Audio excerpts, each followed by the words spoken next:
Frank was not in that at anywhere. They had like 200 voice actors, but Frank Welker was not one of them because he didn't think he had anything helpful to share. Really? And What? considered he's considered by many the greatest ever. Oh man. Um. All right, back to you, Bob, with some fun Doctor Who facts. Okay, well, I left off after at the fifth and the sixth. Colin Baker initially wanted to wear all black I as can't the see it. Doctor. We didn't get to see that until the Ninth Doctor. No, so yeah, so it said what? Yeah, Colin has said what Christopher Eccleston wore was basically what he wanted to wear, but they said, well, the Master's around and he's also wearing all black, so he might be a little confusing, and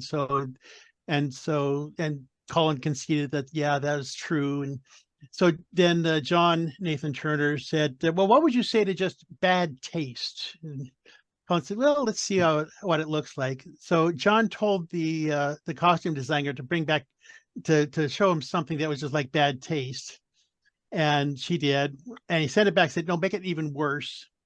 And she did. And he sent it back and he said, no, make it even worse. And out of frustration, she just drew this thing as a joke and gave it to him. And he said, that's it.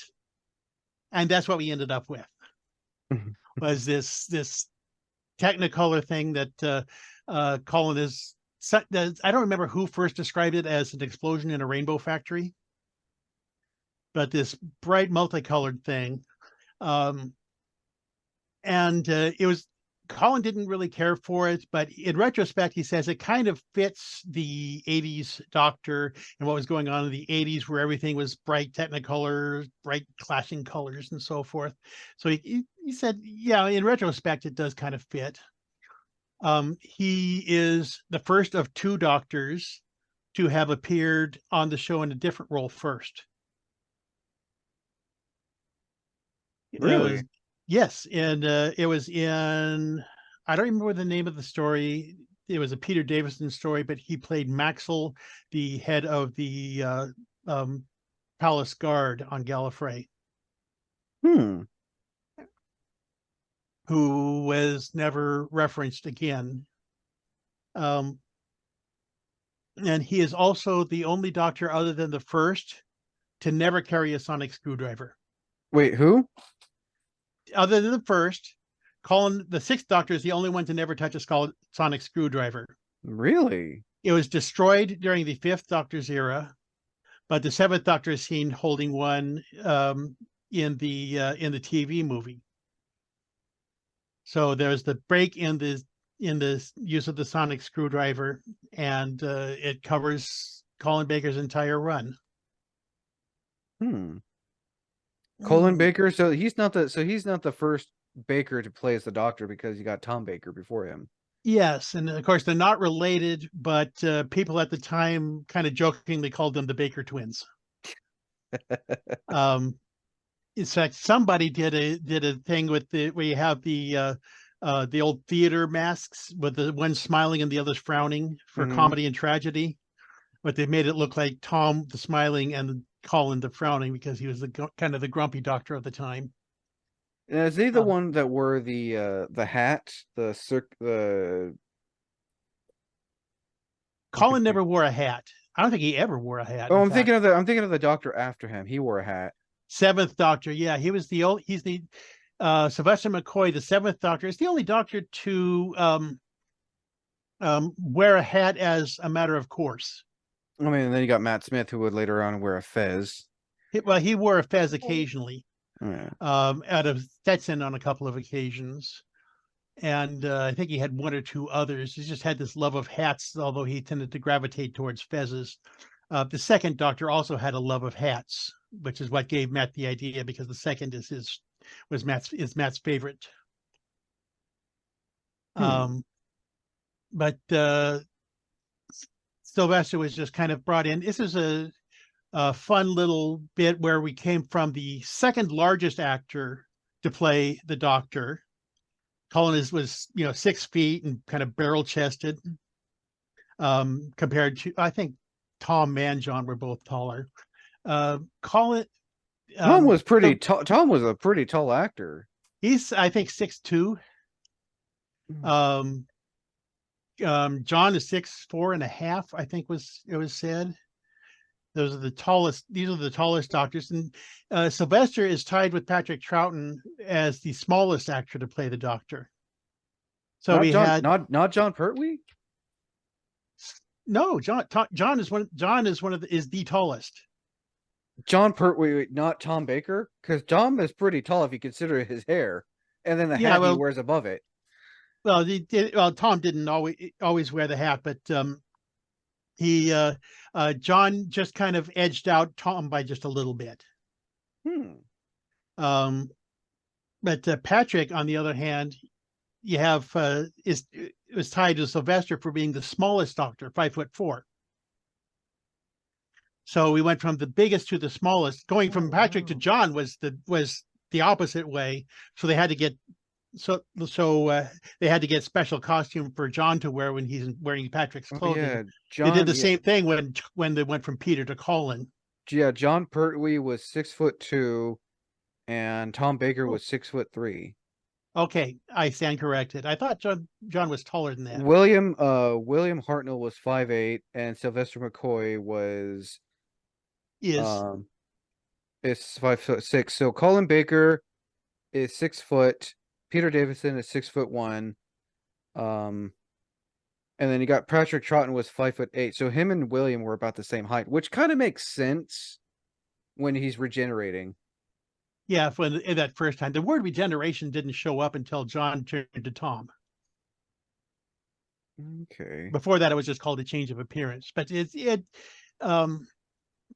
when Sylvester was the seventh Doctor, before he picked out his new costume, he was going around in one of Colin's actual outfits. And so I asked him about that at Rose City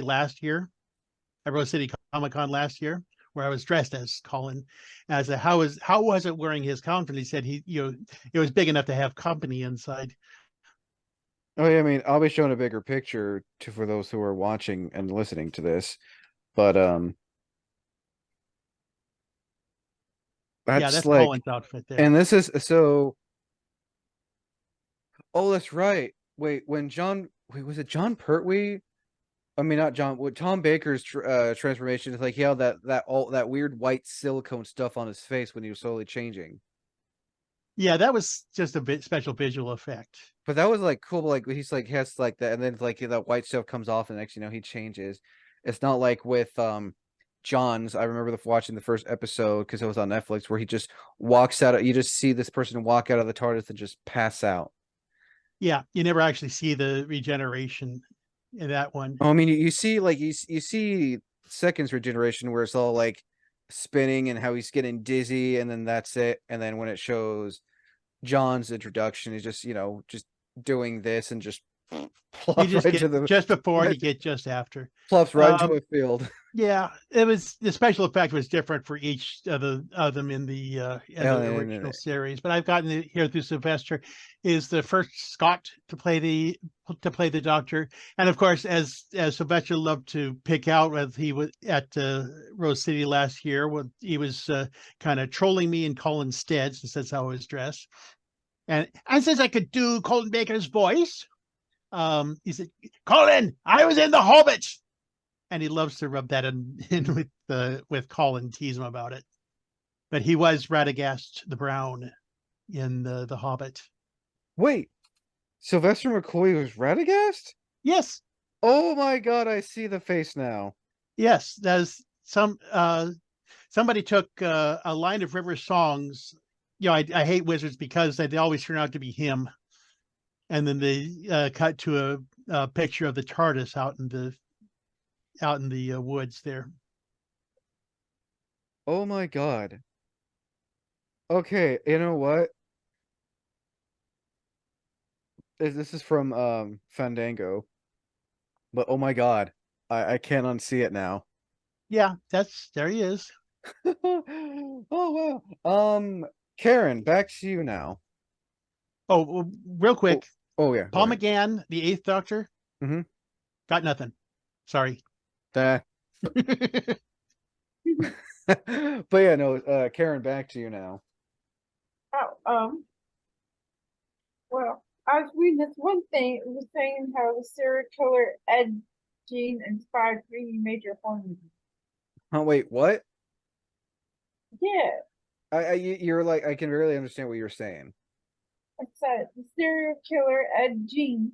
Ed Gein. Yeah, Ed Gein apparently inspired Psycho, Silence of the Lambs, and Texas Chainsaw Massacre. Yep. That actually caused quite a bit of a controversy when Mortal Kombat X came out, Did and it? people saw that Leatherface was a DLC character because he is based off of Ed Gein. Wait, Yeah. they just made a Leatherface game for Texas Chainsaw. There has been a Texas.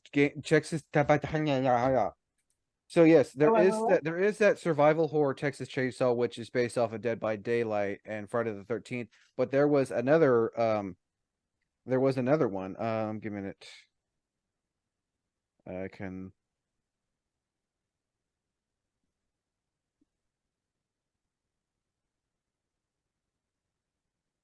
So yeah, it came out in 1983, and I will show you. And I'll be showing a bigger picture of this. So we're familiar with the new Texas Chainsaw game that just recently came out, right, Karen? Yeah. So this is Texas Chainsaw 1983. Yes, that is the Texas Chainsaw game for the 1983. It came out for the Atari 2600. The game was released in March 1983 by Wizard Video Games. So cheesy, it's cute. Yeah. And this is what What the hell? it's okay then. There's no Ingleable. But this is what the cartridge looked like back for the Atari 2600.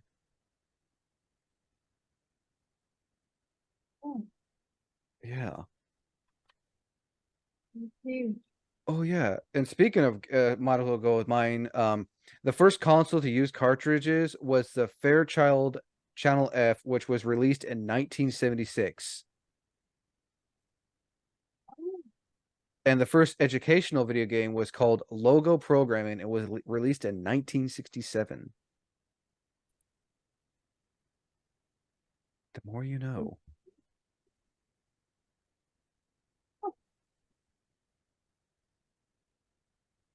Because what game console? It's weird to me how game consoles were out way before the internet was. Oh yeah, no, you'd be surprised. Like computers and everything were, around Yeah, the that was like the 50s, 50s. Yeah, and then Didn't have a get home better. version of computers until the 70s. Oh, that's right. Yeah. And then it wasn't a practical home version until the 80s. Thanks, Steve Jobs. And was it Right. Steve Wozniak or Bill Gates? Wozniak. Thank you. Yeah, thanks, Steve Jobs and Steve Wozniak. With the Apple. Yep, the Apple and the I think they called it the Blue Box, I think it was, or something. I remember watching a IBM's was blue. Yeah, thank you. I think it was just the Apple. Yep. The more you know. Bob. Technology. Wait, what was that, Karen? I said yay for technology. Right. Bob. Ninth Doctor. Oh, Christopher Eccleston. We're getting into the fantastic. Fantastic. He left after one season because he was not being treated well on the set. Wait, he wasn't, or is that what he said? That's what he said, and then there's been some who have backed him up, but he didn't want anything to do with the Russell Davies area of things. It's only recently he's come back to do audio dramas. His first American convention was I think Rose City in 21. Wow, and he's played an American Rose because he also played as Destro in the first live action G.I. Joe. But He also was the first of the Doctors to be in a Marvel movie. He was in Thor: The Dark World. He played Malekith, the king of the Frost Elves, Oh, the Frost Giants Frost Giants. Yeah, and Thor: Dark World. Oh no, the Dark Elves. My bad. I'm thinking Frost Giants from the first one. Um,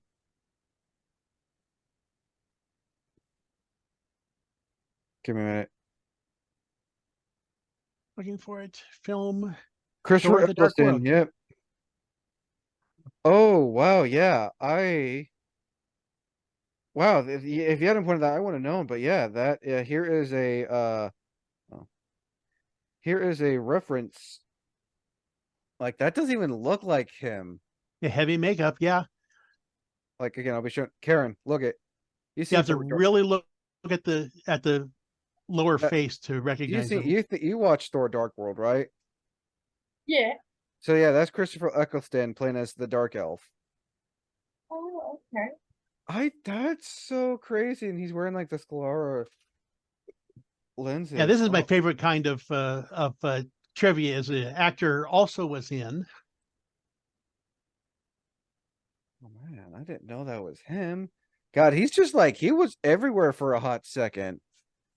Oh yeah, so but he's slowly coming back to Doctor Who stuff. He recently, I think just the last couple of years, started doing audio dramas for Ninth, and it may be some time before we see him coming back for the TV show proper. But I feel like he deserves that recognition to come back, even if it's just brief.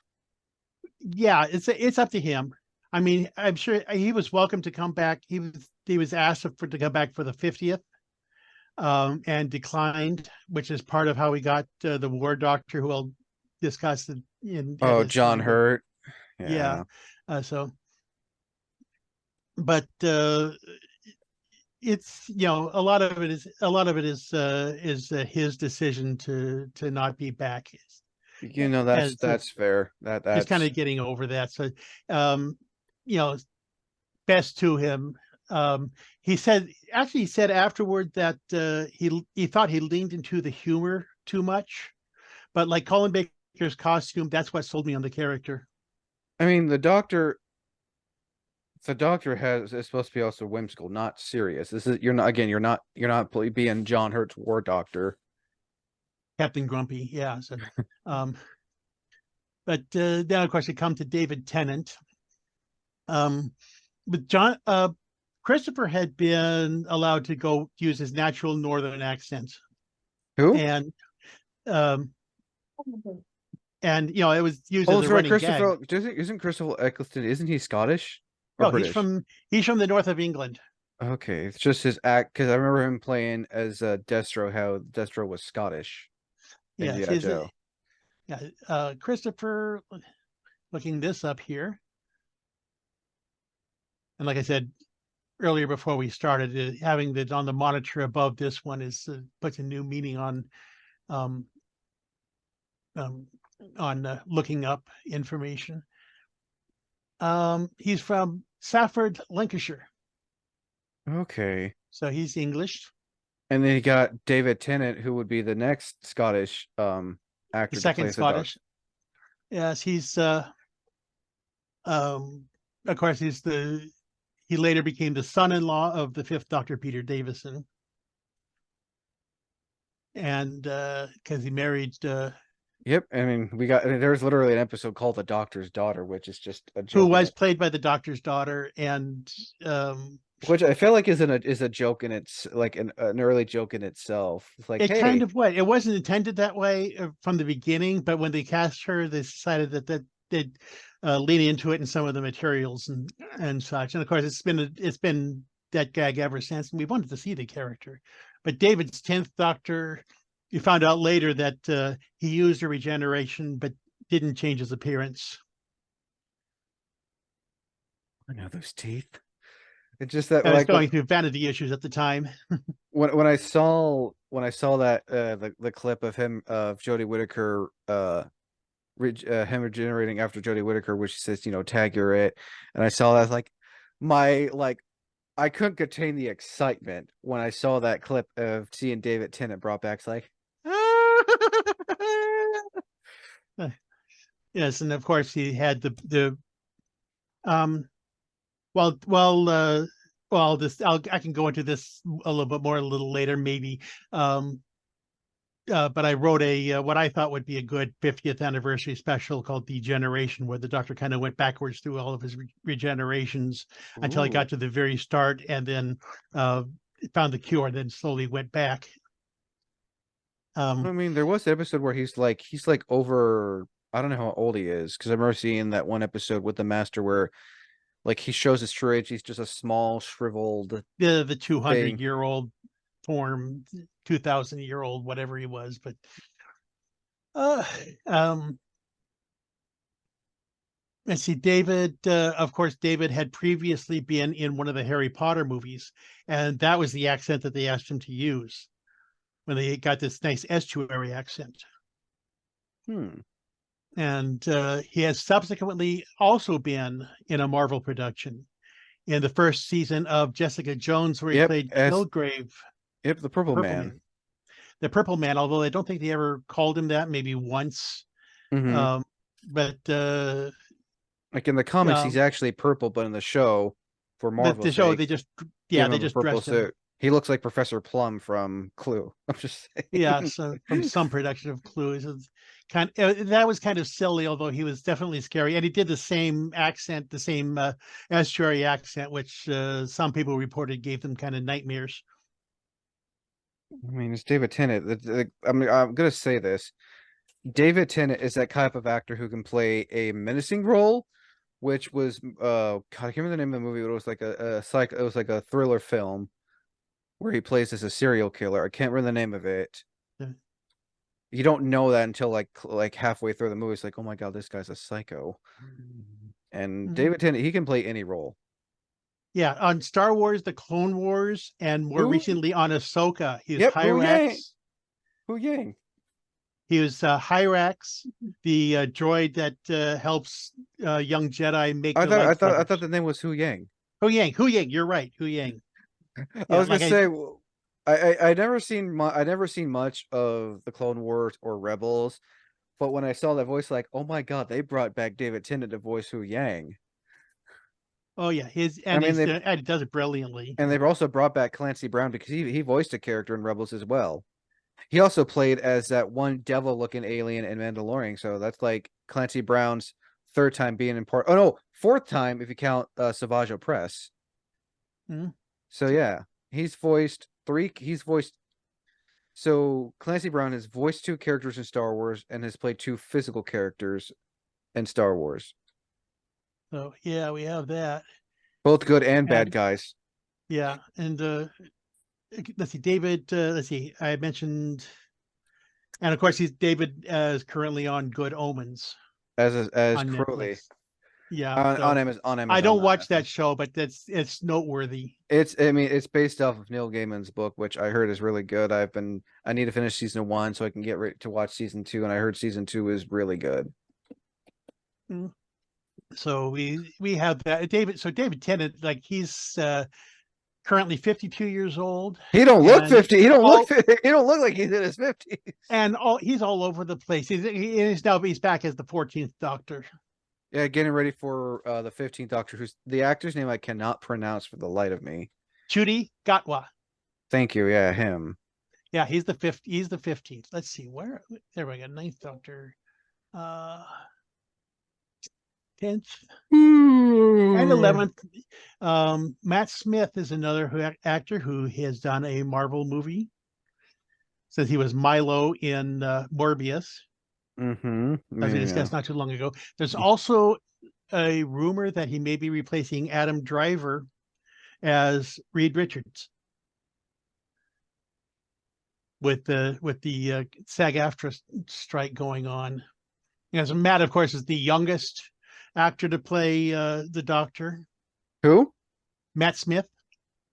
He's the youngest?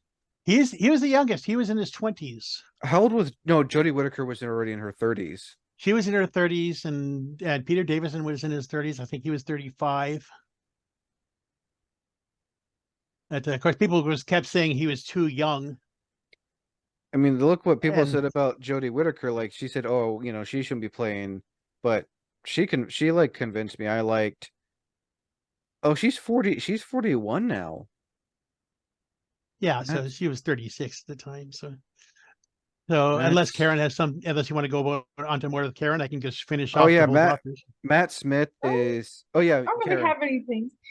Anything you want to? I'm Anything just you want to? trying to Anything? find something. Yeah, if you want to find anything, I figured you go, I go, and then Bob goes one more time. Matt Smith is a year younger than Jody. So yes, Bob. Matt Smith is the youngest doctor, and he's also part of the over 6 foot doctors because he's 6 foot. Yes, I when I dress as Colin, I wear 4 centimeter lifts, which is good for about 1.25 inches to add to my 5'9". Doesn't come close to Colin's 6 feet. But I try. Let's see, looking up. Oh, and Man, I Jodie was Whittaker is 5'6", so she's roughly around the same height, close to the same height as the first few doctors. Well, some of the doctors.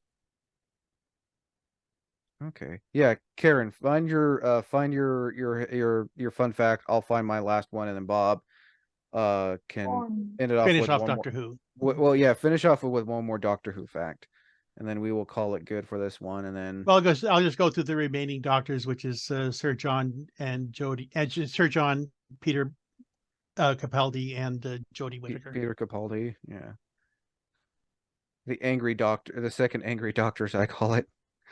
Yeah, I'm not doing the fugitive doctor because I don't know anything at all about her. Yeah.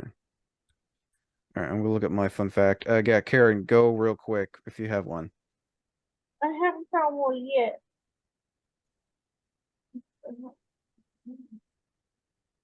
Then look at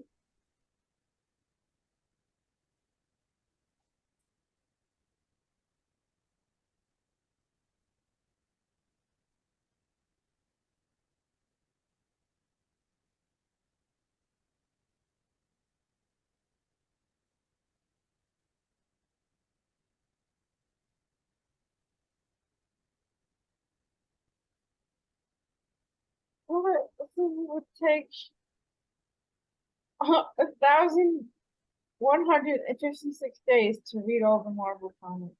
That's a lot of Wait, how time. many days? 1,156 days to read all the Marvel comics. Oh, well, that's not even 3 years. Not even 3 years. Jeez, that's like how many years is that?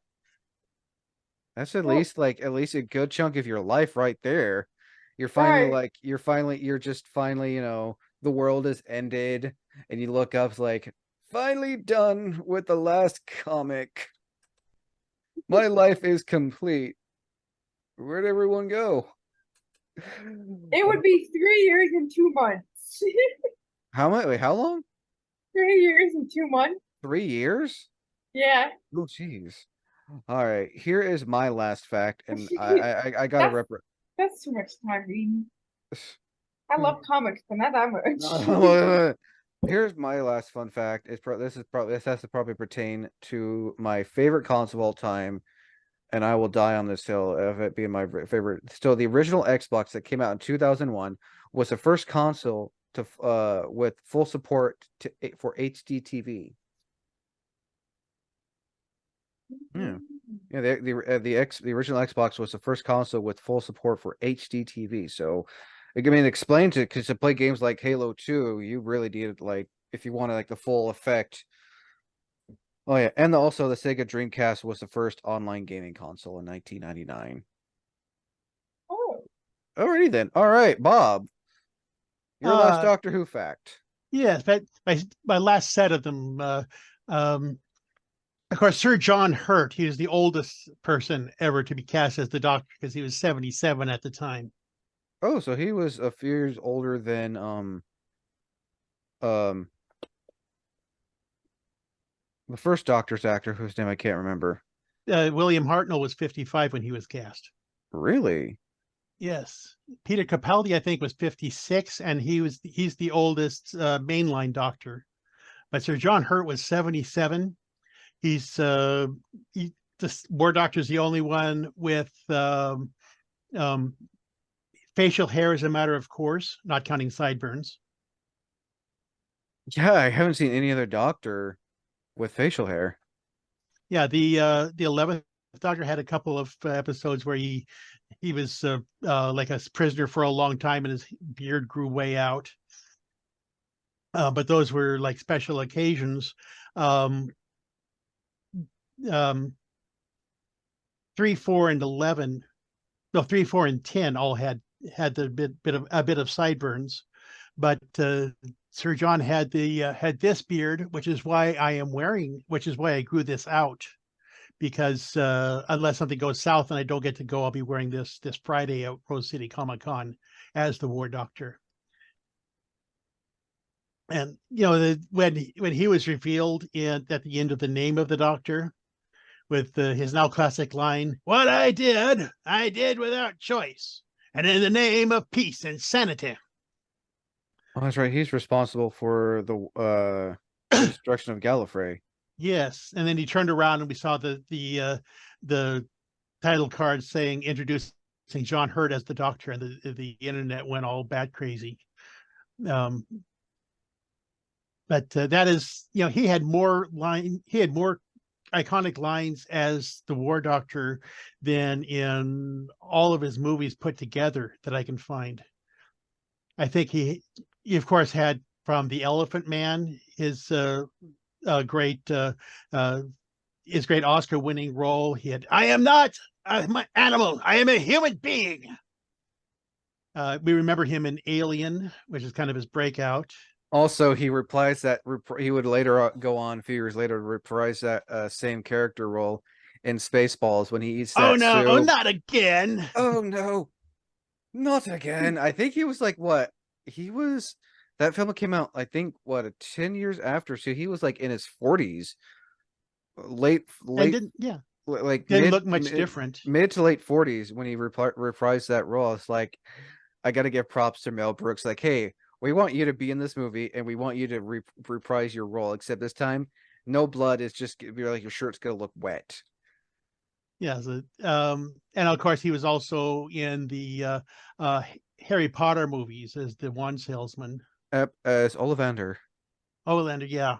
I could not remember his name.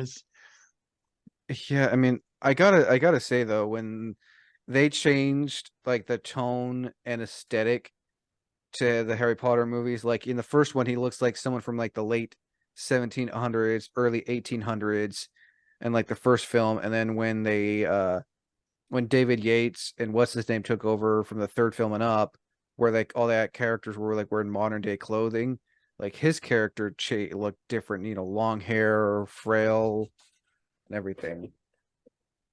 So, but of course, John did come and do 4 sets of audio dramas for Big Finish production, and finish that out. And now they have an impressionist doing a bit more, but he really, really brought out that role. Oh yeah, no, he did. Also, John Hurt was in Hellboy, the first one. Oh, that's right. He was in the first as two Hellboys. No, because his character got killed off in the first one. Oh, he did? Okay. No, wait, I'm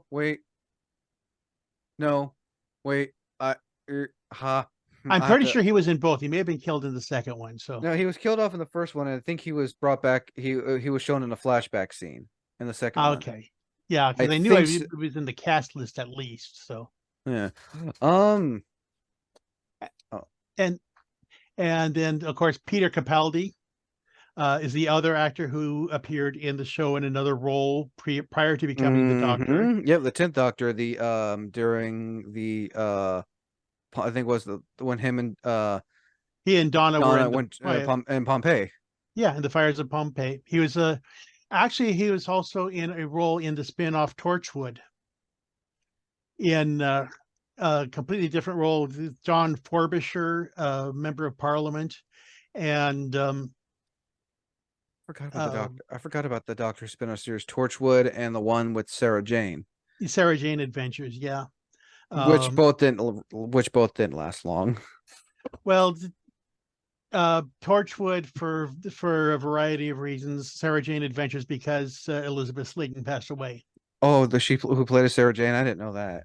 Yeah, she passed away right about in the middle of the fourth season, and they had plans of what they were going to do, and it was a continued hit series. And of course, they couldn't have the Sarah Jane Adventures without Sarah Jane. And that would just be adventures at that point. Yeah, But no, so that's sad to know that. yeah, so it was, and I really liked the Indian girl in that series. You okay, Anjali. Karen? Looks like you're about to pass out. Maybe tired out. I think she's an hour off of A little work. bit. We'll wrap this up. Yeah, I was You're just trying to fine. wrap up. Peter Capaldi also was. Retired. He was in. He of course was in the Suicide Squad recently, Oh yeah, and he in the movie Christopher Robin. He was the voice of Rabbit. of course he was. Of course he was. Of course he was. And of course, the 13th Doctor. When Jodie first took over, I realized this is the first Doctor.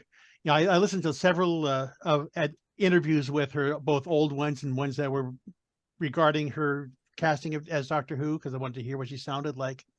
And she was the first Doctor who I found to be rather unintelligible. Her first line, "Oh, brilliant." I could not make out what that was. I listened to it 7 times. I finally went online and looked up what is she saying? "Oh, brilliant." And okay, I went back and listened to it 3 more times and it still didn't sound right. So by the time her episodes proper started, that I'd gotten used enough to her accents. Because I think she is from Sheffield, where the most of the Earth action at the time from her period went on. I gotta looking this up. Okay, All right. but she was of course she was on Broadchurch with that other Scottish guy, David Tennant. All right. So that's all. That's all I found. Of course, she's completely lost her Sonic, and at the beginning, and I was a little disappointed in because when David came up, he commented, "New teeth," and then Matt Smith came in and he says, new chin, new knees. Like everything checks out, new chin. And Peter Capaldi's first line was, "Kidneys. I've got new kidneys." I don't like the color. all right. But then Jodie, I was expecting her to comment on something that she had that was new, which of course they didn't go that way. So all right. 14th Doctor, and of course the first line. What? What? What? All right. That should do it. This could actually just be a 1-parter, maybe. We'll see. Debatable. Anyway, I hope you all enjoyed this. Brought back. Who knows when we will do this again? Probably make it a monthly thing.